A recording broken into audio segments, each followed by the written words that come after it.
По мере развития искусственного интеллекта уникальный вклад людей в экономику и общество будет строиться вокруг так называемых soft skills – гибких навыков. Каким ценностям, моделям поведения и навыкам мы должны обучить новое поколение, чтобы оно стало ответственными гражданами в жизни и работе? Thank you so much for quieting yourselves. So we're here to talk about the future of learning. And I'm using the word learning rather than education because today we are particularly aware learning doesn't just happen in the classroom. It happens formally and informally, in the home and at school, and increasingly using different media through books, through play, through computer-mediated conversations and interactions with computers. And we're going to be talking about the whole range of those kinds of learning. And perhaps why today might be a particularly privileged moment to let go of some of the ways we've assumed learning happens and to change learning for the better in the future. And we're lucky to have this group to discuss that topic. I can't think of a group of people I'd rather have sitting next to me to talk with you about this. And it's a panel. Each of the people seated here will give a short introduction, but we're really looking forward to involving you in the conversation. So Hetty is the Vice Chancellor of the University of Cape Town. University of Cape Town, thank you. And a person who has really changed the nature of education in her country and has thought about this topic a lot from many different angles. John is the president or CEO? CEO. CEO of the Lego Foundation and has really ensured that the world remember that learning doesn't happen when you start reading books, but when you pick up your first toy as a child or your first stick and make that stick into a toy. Andrea has the unenviable position of having just won the Global Teacher Prize for Best Teacher in the World.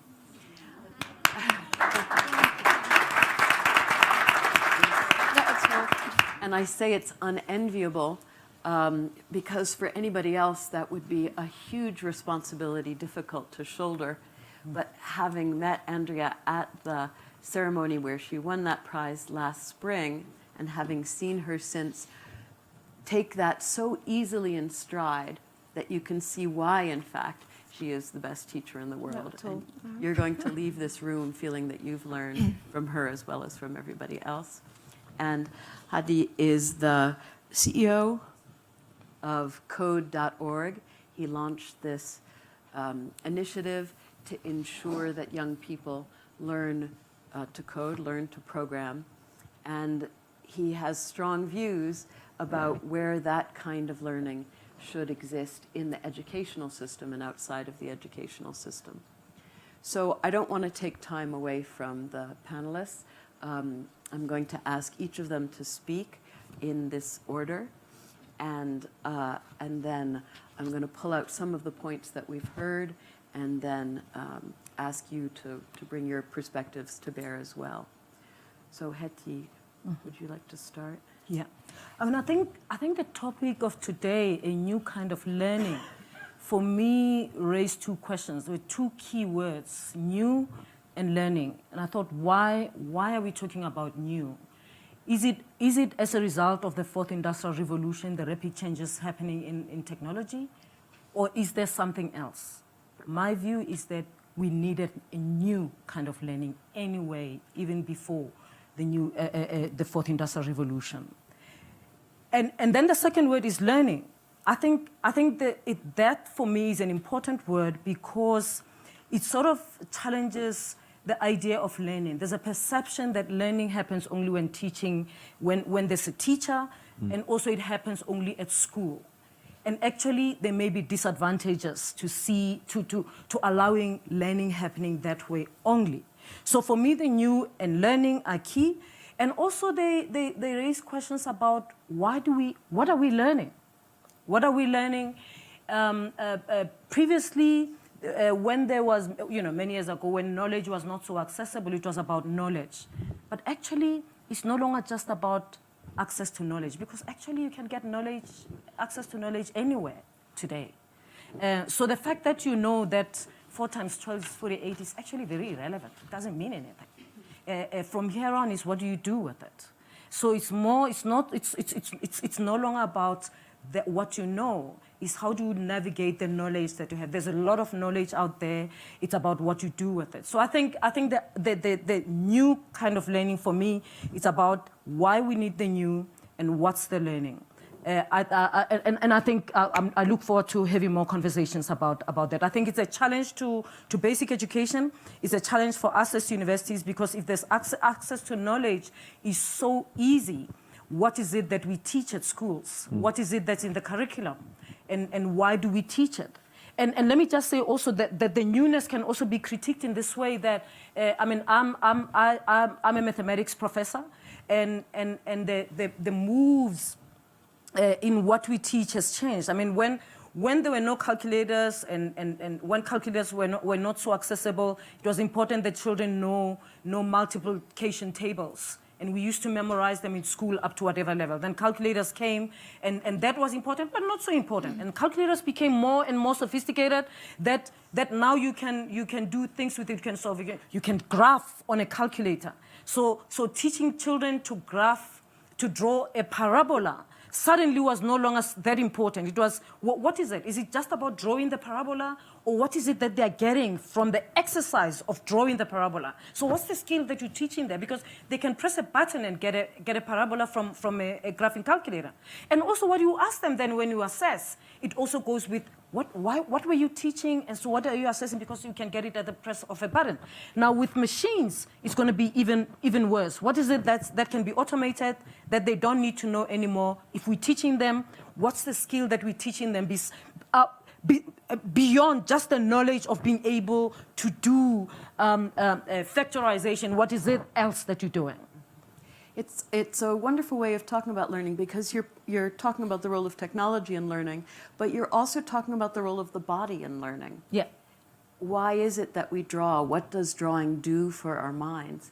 And in fact, one of the really most famous theorists of children's development, Piaget, has said that our first representation of the world is a representation through our body. And so it's that action of drawing the parabola that brings into a young child, and clearly older children and adults as well, that kind of knowledge. And John, it seems like a good jump to you to talk more about that. Sure, yeah.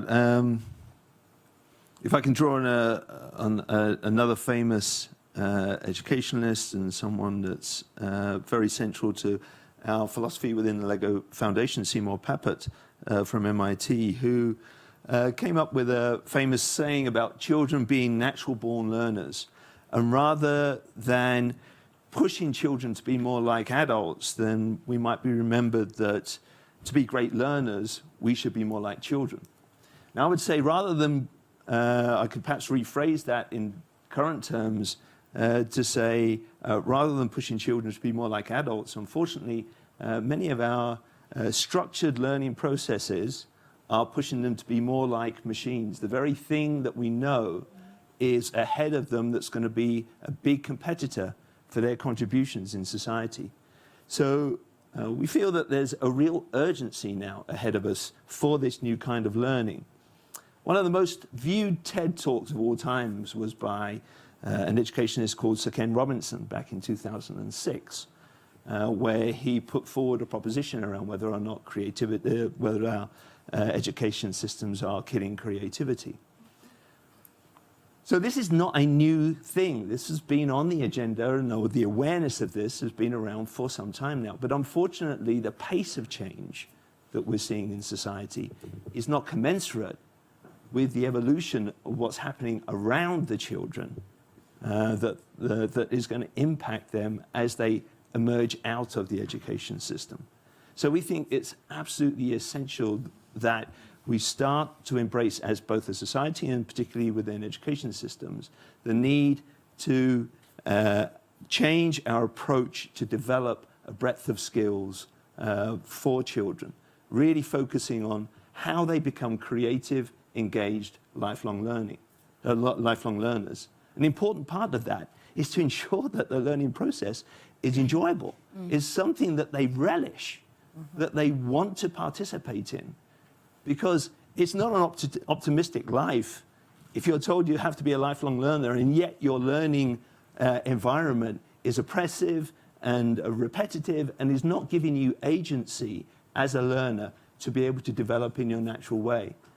So we believe that the methodologies are readily available to us, but what we have to do is broad scale embrace them and incorporate that child agency into learning environments more readily. Excellent. You've brought up some really important themes there. The theme of machines changing the future of work and also changing the nature of jobs. So we no longer expect to hold a job all lifelong and get a gold watch at the end of a long career. That's not going to happen. And for that reason, there's been a lot of talk about reskilling, the need to be able to reskill. But reskilling means the need to be able to continually learn, to engage in lifelong learning. And contemporaneously, at the same time as this dialogue about reskilling is going on, schools are increasingly systematically killing curiosity and teaching to the test. And you can't be a lifelong learner if you've never learned how to learn, if you've simply learned facts or skills and not the love of learning. My students and I do research on children's curiosity, and we've done a lot of ethnographies of the classroom, a lot of quantitative work as well in the classroom. And we find that even in science class, and science is such an important part of creativity, that children are really given instructions. Take the rock and smell the rock. Now write down what you smelled. And the kids roll their eyes, but they smell the rock and write it down. Now taste the rock. Good. Write down what you tasted. And that's not really a way to bring the love of learning into anybody at all. And it's certainly not a way to evoke curiosity. So those themes that you've evoked of being like a child, but we're talking about a particular kind of child who's allowed to be curious, who's allowed to explore his or her environment and use that as a way to learn. Andrea, this is something that you've used in your own teaching. That's right. Good morning, everyone. I mean, it's quite fantastic. So if I was to ask any of you in this room, what was your favourite classroom lesson? And why was it your favourite classroom lesson? I have no doubt that you will say to me, it was when this teacher took us on a trip, or we went out and we went into the environment, and then they did something completely different, and I was with my friends and we were investigating, and I fell down and we had fun and we laughed. And I think that's what your memory has completely remembered, and that's how you have learnt your favourite lesson. And that's when the environment was creative, when the opportunity for the teacher and to be stimulated and to enable creativity to happen. In my experience in schools, and my job is to be a teacher, but actually it's, you know, a job is what you have to do. I love doing what I do. And what I know and what I've seen is that when we have teachers who have got the opportunity to be creative, to think outside of the box, and that's quite risque, especially considering the amounts of pressures that we have as teachers in our curriculums at the moment. But when you have those moments, the children will blow your mind. Their outcomes will blow you away because they are given the chance and the opportunity to grow, to experiment, to challenge themselves, to fail. And that's something where our children, we need to make sure that we hold on to, because there's something which the creative subjects I've found in school do, which not many of the others do, and that it gives them confidence. Now, if you're thinking about a teenager now, and I can honestly say, you will all agree with me, who wants to be a teenager now? No one, right? It's probably the most scariest thing ever. But unfortunately, and you're right to be thinking that, because the challenges which our children have are huge. They've got a lot of external pressures. They've got a lot of restraints. I need to look like that. I need to be like that. I need to be watching this. I need to be wearing that. They don't know who they are. The biggest thing that we can do to help them with is to find out how to help them discover, explore, create, heal, fail safely. And we do that by making sure that we have got the opportunities to keep creativity in schools' curriculum and giving them the opportunities. And it's absolutely vital, if there's any educational ministers out there, that we do this, that creativity is there to stay. And again, a plea, please, from teachers all over the world. We can't categorize our children. We can't say, right, STEM is the direction for you. You must be a scientist. You know, that it doesn't work like that. Our children will probably be undertaking 4 or 5 different professions. So we need to make sure that whatever they do, whatever they want to be, they've got absolutely every tool they can have in their toolkit. And you're doing that by making sure that creativity is there to stay, not just in kindergarten, in the early years, but throughout their educational journey. Thank you, Andrea. So we've heard a number of challenges to school as currently conceived of, and I think we're going to hear one more from Hadi. Sure. Well, I agree with everything that folks here have said. And I first also want to say how delighted I am to be at the World Economic Forum. This is my first time. What an amazing place this is. But, you know, there's so much conversation at the World Economic Forum about the future of work and, you know, the age of automation and what's going to happen to the jobs of the future. And all this talk happens about reskilling. It's a word you mentioned as well. And while we talk about reskilling, we don't even talk enough about the skilling, the first go-around skilling that students are going through. There's this talk about reskilling with the built-in assumption that we're going to teach them the wrong stuff for the first 12 years, and now let's reskill them. Now's the time to recognize that our world spends $10 trillion every year on educating roughly 1.5 billion students that are going through this industrialized school system, most of which was set up 150 years ago. Most of the places around the world, if you go to a school anywhere, you'll see people teaching the exact same concepts that were being taught 150 years ago. There's all sorts of debates about changing how we teach. There's very little debate about changing what we teach. Nobody's saying, should we still have 12 years of math, 12 years of reading and writing, and 0 years of computer science, 0 years of financial literacy? There's so many new subjects that you can teach that are more important for a child's ability to reach success, and also more engaging for their ability to enjoy school. And yet the debates on education ignore this question of what we teach. And we talk about reskilling them, just assuming that the what can't be changed. So my mission is to start a debate not only about changing how we teach, but changing what we teach. And my mission, obviously, as many people know, is to teach computer science in schools. But the reason to teach computer science isn't what people expect. It's not because we're going to need more people to become coders or because of the needs for cybersecurity or so on, but because every career, every industry, every field of science is going digital, and learning computer science will be just as basic as learning to read or learning to write or learning math, no matter what you want your career to be, for future nurses, for future lawyers, for future painters, for future architects. And then the second reason to teach it is because school is killing creativity. The industrialized school system teaches just the memorization to the test. It teaches you to graph the parabola. We're not asking, why are we teaching graphing the parabola? When will they use this? And if you ask employers what they don't want employees who can graph parabolas. That's nowhere on the list of what an employer wants. If you ask employers, they say they want creativity, collaboration, problem-solving skills, and digital skills. Those are the top 4 things employers ask for. And if you had to pick one subject that teaches all 4 of those things, it's computer science. There's no other subject that teaches all 4 of those things at once: creativity, collaboration, problem solving, and digital skills. So that's the reason I believe it should be taught in schools. That's great. This distinction between a skill and an ability, I think, is an important one. So in the traditional conception of school, we're teaching certain abilities. We're teaching math literacy. We're teaching reading literacy. We're teaching knowledge of history. And I wonder whether you're talking about an ability or a skill, Hadi. So for me, I actually think the most important skill or ability that students can learn is the ability to continue learning. We are done with a time where you study for 12 years or 16 years and then you work for some number of years. It's not this two-phased approach anymore. Adults are going to need to continue learning. If you graduate from university right now, the world in 10 years is going to be so different that you need to plan to do more learning every decade or every 5 years to stay up to date. And we can't know exactly what those things are going to be. So teaching how to learn and teaching a love of learning, those are probably the most important skills that school can actually impart on students. Which is why it's so important to make it creative, because then you want to do it rather than being told you have to do it to pass the test.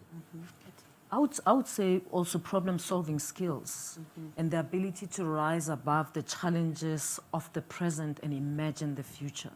Whether those challenges of the present are political or technological, I think it's important. I mean, I think the rapid changes that are happening in the world will demand that from our young people, even from adults. I mean, and let me go back to mathematics and say, you know, people keep saying, I was listening to someone, I don't know, someone saying, well, STEM is going to remain important, so mathematics is going to remain important. And I say, yes, but what mathematics? Exactly, which parts? What mathematics? There's some mathematics that it's seen as valuable, but it's not going to be important anymore because, in fact, you know, we're going to have machines that do that for us. And so it's going to demand of us to describe what mathematics content going to teach, but then why do you teach it? Because it's going to have to equip you for something else. And here's an exercise that I played with my students many years ago before machine learning. You know, students had this view that mathematics, you've got to memorize these formulas, you've got to whatever, and you can copy. They used to want to copy, and one day I said to them, we're going to have a test. It's going to be an open book test. You can bring anything. We normally write 1 hour test. This time you have the whole 2 hours. And I set 10 problems. And I put them in the class after school. And they were amazed. Like, they thought I'm the most generous teacher they've ever seen. None of their math teachers had ever allowed them to bring books, textbooks. I said, whatever you want, you bring. And they sat there, problem number 1. The book wasn't helpful. Because it required them, it didn't require them just to you know, it wasn't a cut and paste of the problem in the textbook. They needed to think more. The guide would, if they knew what they were doing, the book would have been helpful, right?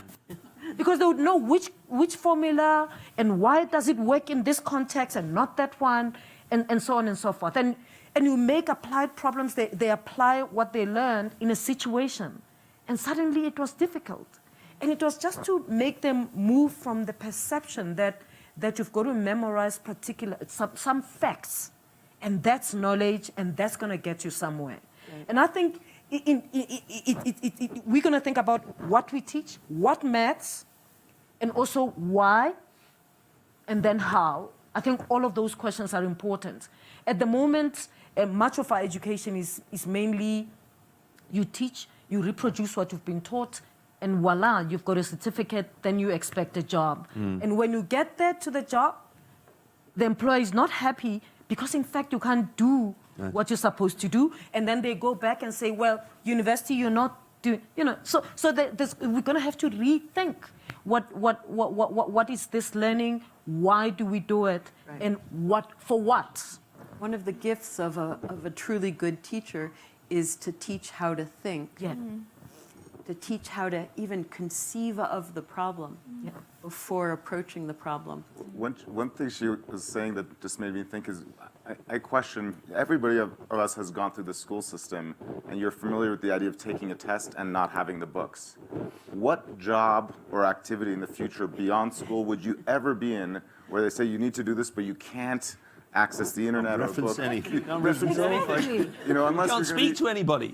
You've got to do it yourself. Just do it on your own. Doesn't There's exist. nothing that is preparing you for it. We should rethink and say you have full access to the internet, and then come up with problems that challenge you with that access to resources, which will be higher level problems, which is what today's society demands. I had a lovely... Just pick up on this meaningful piece. We have a wonderful partner that we collaborate with in Kenya in early childhood, and what they find is that the parents are just so focused in on, they want their children to read. They have to read, they have to read, they have to read. And their expectation is that the teachers will be teaching them to read irrespective of their age.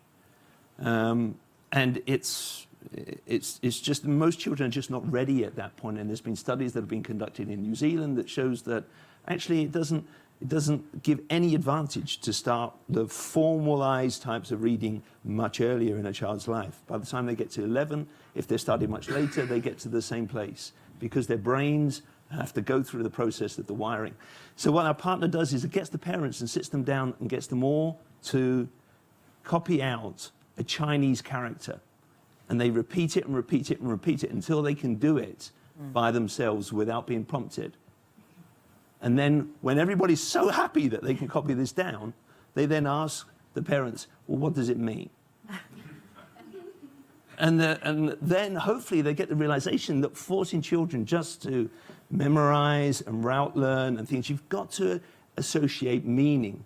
And that's why I think the linear approach that we have at this point in time, where we are still locked in an education system that was developed in order to produce factory workers, members of the military, or academic professors. Instead, we've got a world now where we can create meaning through the subjects by using technology to illustrate how the things that we're learning, the subjects that we're learning, have relevance in the world. The meaning is such an important part of the education system that we need to focus on. Right, and in a lot of schools in the US today, we're seeing something that we call the 5th grade cliff. So when children are taught to the test, and they're taught to the test because schools are increasingly given funding as a function of how those children have done on the test. If you teach to the test, then you're not teaching for meaning. And what happens is at the point when you're 11 or 12 and you're asked to extract meaning, you don't know how to do that because that's not what you've been taught. And there's no reason to start that way either. And that doesn't just happen in the US, that's happening in I know in the UK, and the consequence of that is that when our students are then applying to go to university, they can't speak. They don't know, they're not able to answer the questions because they're almost like brainwashed to focus in one particular direction. But if we take a step back and think about those students who are taking their examinations, and they're sitting examinations, and in the UK, 20 examinations, 1.5 hours long, maybe 2, in the space of 3 weeks, I'm concerned about the mental health. I'm concerned about why are we doing this to them? What are we achieving? Again, it's what you said, Hattie, as well. It's you know, they will never be asked this in the next month, let alone in the next 10 years. So if I was to go back to your question, you said, you know, why are we here? You know, I want them to make sure that people are learning continuously. I'd say brilliant, yes, but also to remember that they are humans. And we need to make sure that they are learning the human skills as well, what they are. Our children are fluent in digital technology. This is their language now. They will teach you, not the other way around. But what they may forget is what it's like to be a human, and what it's like to connect with another individual, what it's like to have empathy, what it's like to make sure that you care, kindness, fear. And this is something which, whatever we decide to do, whatever we all decide to do, this is so vitally important now more than ever. Yep, I agree. What we sometimes call SEL, socio-emotional learning, is such an important part of learning to learn, an important part of being a citizen of the world today. It's always been important, but it can be left out inadvertently of the educational system, or even the informal learning system, even how parents teach their children. Someone asked me recently if I knew the best way to teach her 3-year-old to read. And did I think that putting tags on every object in the house would help the kid learn words? And in fact, my parents did that. They put tags on everything in the house. All I remember is that there were tags. I don't remember ever. Same thing with, has anyone ever used Cuisinart rods? Mm-hmm. So we used Cuisinart rods in my school. I went to an experimental school, and there were lots of excellent things about it. And Cuisinart rods, each color and each length represents a number. I don't actually remember the lengths. I only remember the colors.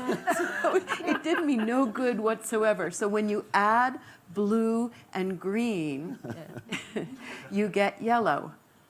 Wait, And that wasn't really the point. Yes. But no one explained that to me. They just said, well, here's the blue one.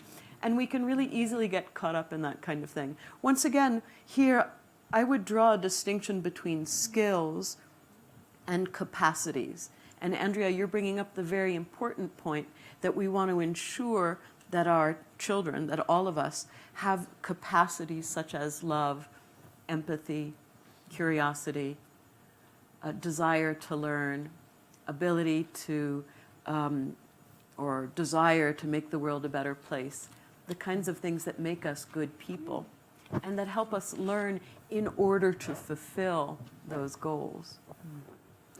Here's the thing. I mean, the kind of things that make us good people. That's one of the things that's supposed to make us good people that doesn't pop up when we talk about this. Empathy, I agree with all of that list. And I keep thinking the knowledge command, the ability to command knowledge is going to be not as important as the ability to navigate knowledge that you will get out there, and ethical scrutiny is going to be key. Do you know what I mean? Absolutely. It's going to be key. Yeah. Because not all knowledge is equal.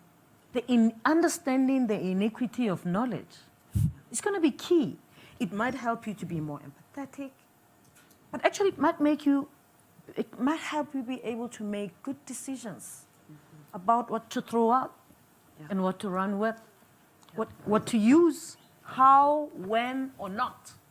And I think that's part, for me, that's a big part of the kind of things that make us human, in addition to empathy and so on and so forth. Because, and for me, that's actually what's bringing our world to its knees, to the ground. It's this little bit that's not there. The lack of a moral compass. Exactly. But what helps you do that? I mean, you know, what and we work with young people. I mean, I'm a vice chancellor of a university, 29,000 students. I'm welcoming 18 and 17-year-olds to my campus on Saturday. Tomorrow, yes. I land and I welcome them. And I keep thinking they're going to be with us for the whole 6 months. Can you imagine what they're exposed to? We're on the southern tip of the continent. They come from over 100 countries in the world. They're 18, they're 19, that we get the brightest because we're the top university in the continent. What is it that I need to tell them that's going to sharpen the ethical scrutiny? Do you see what I mean? Because they're going to have to make those decisions on campus. They're going to get political messages. They're going to get, you know, pseudoscience. They're going to get all sorts of things. And they've got to make, and I think that's part of what we, so it's the what, the why, the how. For me, all of that is important and what makes us human. Yeah, I agree with you. And there's a flip side to that. In one of the initiatives at the World Economic Forum is the Media, Entertainment, and Information Initiative. And this year, not surprisingly, there was a lot of talk in our meeting the other day about fake news, and about a new sense of what it means to teach media literacy to young people and to adults. And I think that might be the other side of the coin, a moral compass and the ability to detect that which is good and that which is bad, to read between the lines, so to speak, in what's delivered to you as information or as entertainment or as news. Yeah. So this capacity, this notion of teaching for capacities instead of teaching for skills, or at the very least as a basis for teaching skills, I think one of those capacities that I see really underrepresented in the schools, and I wonder what, I'm surprised I haven't heard more about it, is collaboration. And when you said you're never going to be told, Hadi, you said you're never going to be asked to do something without a book, what I immediately thought of... Or without another person. Without another person, right, exactly. I had a wonderful conversation with the head of HR for a very, very large international company yesterday or the day before yesterday. And she was saying that she's struggling to come up with a new way of assessing the employees in her company. Why? Well, now they work in teams. But how do you assess a person in a team? And I thought, well,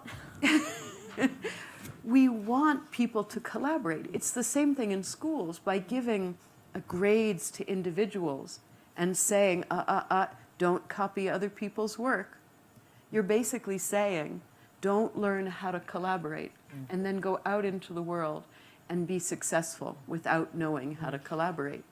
And that's certainly a recipe for disaster. And of course, I mean, if you work in an educational institution, and it's amazing, right? As assessment, that's why I said this rapid changes are going to have impact also on how we assess. So exam halls, of course, it's individual, and children must put the books aside, and then, you know, things develop. Okay, now you must put your phones aside because your phone is going to tell you the answer, right? Exactly. Now, technology develops. Now you must take your watch aside. Okay, so I was saying to some of my colleagues, what's next? What's next? Glasses. We have to check your glasses. Okay, now what's next? Buttons. I said, but this is not the issue. We're not solving the right problem, right? It is understanding what is it that we are assessing and how should we assess. Yeah. It's nonsensical. The next thing will be buttons. So we've got to think about what is it that we're asking. People collaborate naturally. Well, if That's you how look we at all solve the problems. greatest innovations in technology or science, they're building on what other people have built on, using that to build up on top of it. And you know, you early on mentioned, you know, that what Code.org is doing is trying to teach programming, and I really think we're trying to teach creativity and collaboration through computer science. And one great way to think about it is, imagine a school project where you and a team of maybe you and 2 or 3 other students are challenged to build and design an app. And it starts with what societal problem do you want to solve, how would you design your app, then doing the coding to make the app as well as the design for the user interface, and then maybe a discussion about the ethical implication of this thing that you release into the world. In doing that, you teach collaboration, you teach creativity. There is a skill of how to code that in today's language, which will probably be out of date in 5 years, but at least you learned how to pick something up to sort of communicate the dream you had and put it into reality. That collaboration and that creativity is so hard to teach in the subjects that the rest of our school system is trying to teach. And that is the reason to teach this stuff. And because it's so hard to teach, it's so hard to assess. Exactly. And I think that's the killer. Because creativity is very difficult to assess, to say, right, okay, how am I sure they have learned? As a result of that, then that's why it's not given the priority. Whereas the most important thing is the journey. And going back to the collaboration, actually, the best lessons I've seen in many schools, the best practice I could ever preach to teachers is when we see group work, is when you encourage learning from each other, not just in classrooms, but also on a teacher level as well. But again, it's if we're going back to a testing phase and we're testing by ourselves and as an individual I'm being assessed, that's when that value is broken down ever so slightly. Yep, John, I'd like to hear your thoughts. Yeah, just building on Andrea's point, I think this teaching to the test is a real challenge. And what we've learned here this week is a lot of really interesting interventions through machine learning and artificial intelligence with regards to hiring and recruiting and their ability to do a lot of pre-screening for individuals. And that pre-screening almost excludes their academic work, has no reference to it at all. And yet this obsession we have with testing and testing and testing is based on a paradigm that this will ultimately lead to a grade on a piece of paper that will entitle you to a job. And the children of today just will not emerge into that world. So that contract is broken now. So we have to start adjusting our methodologies to assess and not look at single point grades based on individual capabilities. And when I speak to ministers of education about this, they feel that I'm some sort of woolly, crazy individual just talking about learning. You're not alone. You're not alone. That learning through play doesn't invoke grit and determination. Oh, well, you know, the world's not nice. And you've got to really ensure that children understand that. And this is craziness. If you've seen the passion that is generated in children when they're given a real-world problem and a group together. We run a program called First Lego League, where they're given these real-world problems. They use coding, they use robotics in order to get that solution. And the passion and energy that's generated through those children doing that. And through the research, it shows there's a dramatic increase in those children's problem-solving skills and a dramatic increase in their collaboration. So the research is rich, and we need to start making the change soon. And I want to make sure that, that all of these points, which are all important, but which can lead us in so many different directions, if I asked each of you for one best practice, one thing you'd want to put in place to improve learning, young people, let's say, as well as adults, to improve learning for the future. Hadi, can I start with you? Is there one best practice, one thing? Teach computer science. And so I'm here. Amazing. I find that one a dangerous one, I have to say. Well, I would say more to teach computer science with a focus on Right. collaboration and Yeah, creativity. exactly. Because it's not about teaching coding. You know, computer science can include teaching machine learning or some other aspect of computer science. For a decade, for almost a decade, my Seymour Papert's office was next to my office. And we would meet in the hallway, and I would tease him about what I called the Papert in the box problem, which was that kids learned amazing things from Lego Logo, for example, when Seymour was in the room. Less so when other people were leading the lessons. And this was a problem he had had for decades. In fact, his funding was cut in the 70s initially by the Defense Department because he couldn't assess what children were learning.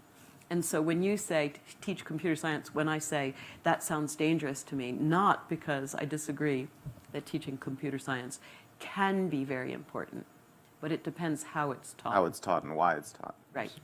Yeah. Andrea, I'm going to come this way. I think for me it's just quite simple. To value creativity, not just at the beginning of someone's life, but all the way through. Yeah, that's great. Yeah, John. Yeah, I would implement learning through play in all forums for children from 0 to 11 to provide them with the foundations of skills. Great. Foundations of skills. Can you explain that a little bit? Yeah, to enable them to have the developmental opportunities so that as they're going through that critical neurological evolution that takes place during that phase, that we're really focusing on the critical skills like problem solving, critical thinking, creativity, and enabling those pathways and connectivity such that then as they get older, they can supplement that with knowledge and therefore have a really rich understanding of how to impact the world in the future. That's wonderful. Thanks, Hiti. At UCT, we have a system of giving students credits for core curricular activities that they do. These are, of course, optional. A student might choose to be part of a community engagement program that we run in the university. We've got formal programs, and they sign up and they do particular activities. They log, there's criteria. They log activities, and at the end of the semester, they'll be graded whether that's a gold, silver, or bronze, and it goes onto their transcript.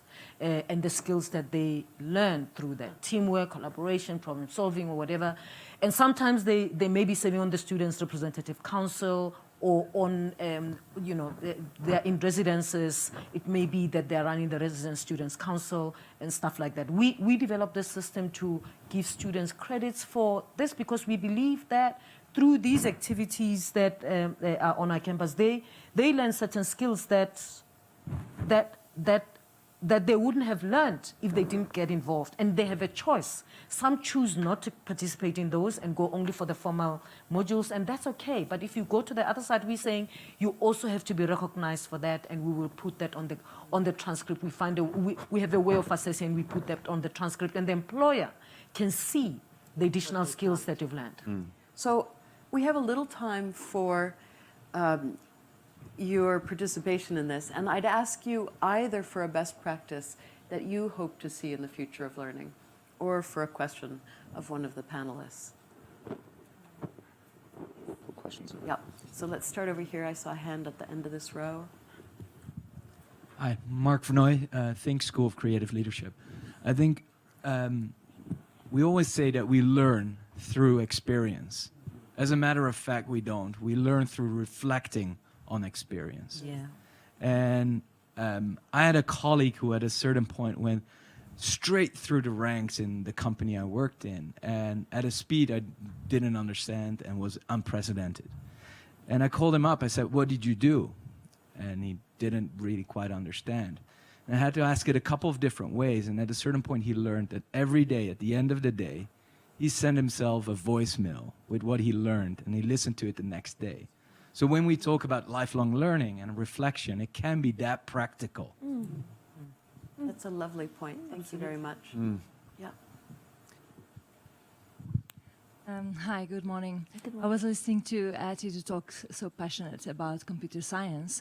I'm from the design field, so I've been working in design for the last 20 years, and I'm really surprised that we are not teaching design to children, because design is one of the most human-centered disciplines we have. It's about problem solving, it's about sustainability, it's about collaboration, it's about rethinking, and it's about combining intelligent and academic thinking with reality and with pragmatical aspects of our days. It's extremely flexible, so it's able to answer when the context change very rapidly. So I really think then that's also one of my quests. This is part of the question of we need as a society to question what we teach and why. Design should People be think we don't teach art because there's not enough jobs for artists, and that's true if you define artists in this very minuscule kind of way. Except when you think anybody who's creating an app in this tech field that is struggling to hire people, they need artists. Anybody who's in the entertainment if you look field. carefully into design, you see the combination of elements that we have in this discipline, from cultural to ethics, social to sustainable to materials to engineer. So everything is here. So Thank it's you. really, Yeah. and there is another thing which is I'm going to go to someone else and then come back. That notion of teaching design, I think, is something that we may see in the near future because there's so much more of a focus on design thinking. Thinking, absolutely. Yep. And how, yep. Hello. I run a research center focused on the future of education, and I feel that one of the biggest challenges is change management. My question is how to re-educate the educators. Yeah. Andrea, let's start with you. You do a fair amount of that. Of change management. Yes. Well, again, it's what Hattie said, is that to bring the long life of learning as a teacher. That's my, this is it. I've come to Davos for one reason only, to learn, and again, it's investing in teachers. And I'm sorry, I'm talking about the teacher profession, but this is my world. I don't think that teachers, they finish and they are ready and ripe to enter the classroom the moment they get their qualification. It's the ongoing investment and quality development of teachers throughout their entire career and beyond that needs to be absolutely recognised. And taking my school practice into account, that's where things have transformed the learning of our students and of our teachers, and how we've had exceptional results through the years. Can I go to your design question? So in the UK system, art and design are connected in a very rich way. However, design technology now, we are struggling to find teachers to put in classrooms. And I'm devastated because it's one of the most fulfilling, enriching qualifications, not just to teach, but to watch students learn, because they are learning about the industrial processes and, again, the future of the workplace. And this subject is so rich, and I'm completely with you with that one. Can I I think that's a very important question you asked, right? My view, and I'm an educator, is that what we really teach is ourselves. I teach myself. I mean, I told you, I am Vice Chancellor of the university. And this is shocking to people in my position and in my country. If you Google me, you'll see that I'm regarded as controversial. But that's simply because I'm just being me. And I believe that what we do as educators is we teach ourselves. So if we're going to have a proper capacity development program for teachers, it's not to just say, do this. It's about who they are becoming. And I would focus on a teacher education program that works on who they become. Because it's only when they become that they will teach it. So this, what we've been talking about, it's also, I mean, it reflects who you are, what you learn. So when I spend time going to residences, every week, every 2 weeks, and I'm in a residence, whether students are angry with me that week or not, and I go, and sometimes I walk and they say, sit down, we don't like what you did the other day, and I sit down and I say, give it to me. And my colleagues think it's dangerous, don't go. But I think it's important to have the connection. They have to know that this is what we value, and this is what I'm teaching is me, and if they know that they can get it, and I think we should, and I also believe that children learn better from the people they love.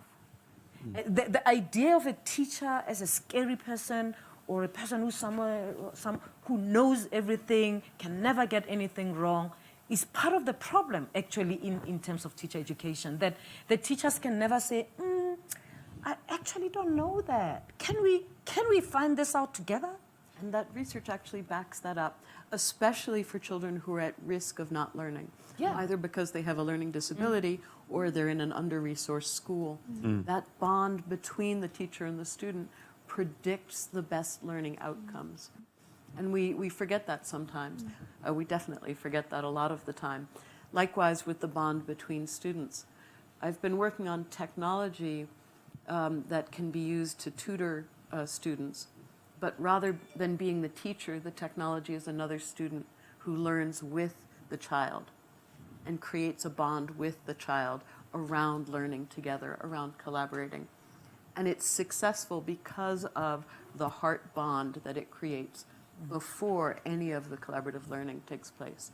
Other points? Yeah. I have a question. Is there, like how we have the World Economic Forum, is there some sort of forum or something similar where you have best practices? So you have the Montessori with the Waldorf and the Reggio, and I'm not familiar with all the other types of education where everyone gathers together with the coding and the Lego, and where you have a yearly discussion of. That's a really great question. One of the things I noticed looking at the guest list here is there's only one education minister at the World Economic Forum. And one of the reasons for that, and I actually had a challenge with this, literally at the exact same time this week, there's something called the Education World Forum happening in London where 100 ministers of education are meeting to talk about the future of education. And there's this total mismatch. I know, where are the teachers, right? Yeah, exactly. You guys. Yeah, Right. fascinating, Actually, isn't it? In the spring, the Varkey Foundation runs the Global Economic Skills Forum, and a lot of ministers of education come, but also hundreds and hundreds of teachers come. Yeah. And that mixture of those two groups of people is magic. It's great. Yeah, one more question. Yep. Very nice. And for us parents, I would like to just ask, what do you do today? I mean, this is what you've talked about is all in the coming future. Now, what do you do when you have teenagers who come and ask you, why do I have to learn this by heart? You learned it because you didn't have internet. If I need to know geography and all the names of all these seas, and I just click on a button and I have it. Why do I have to learn it by heart? Exactly. And not only in geography, I mean, I'm just taking an example. How do you answer that teenager who wants to learn but finds it really stupid? Sorry. I think Hence the school. But I would say, I mean, that for the child, try for your teenager, talk to them about their learning, their approach, and try to stimulate their passion for the learning process. I understand in the pressure of the test and the absorption, it's really challenging. But children are fantastic agents of change as well. Youth are fantastic agents of change. And we have seen many examples actually here in the World Economic Forum of teenagers being the catalysts that enable the reform that is required in society. So I would encourage them to use their voice. They do. Like in history, is they were great. supposed to learn something about a city, and they entered into politics. But the teacher said, we're not teaching you politics today, we have to learn history. And he said, yeah, but politics today is linked to history before, so why don't you add it to it? And the teachers, unfortunately, are unable to do that. I think that what John says about change and young people being agents of change is very important. When I was a master's student in the UK a long time ago, I asked a question of the professor. I said, this theory that you're teaching us doesn't account for data from such and such a language. And he drew himself up and he said, Miss Cassell, in this classroom, I ask the questions.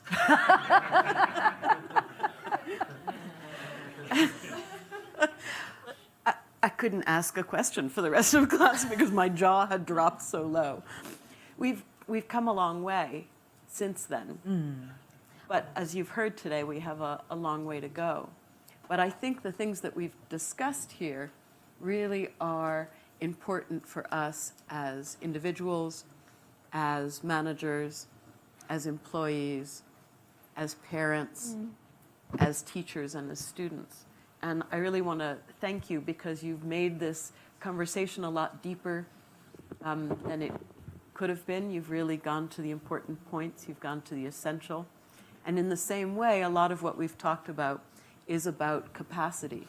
What underlies the individual courses that we take, the individual skills we want students to learn?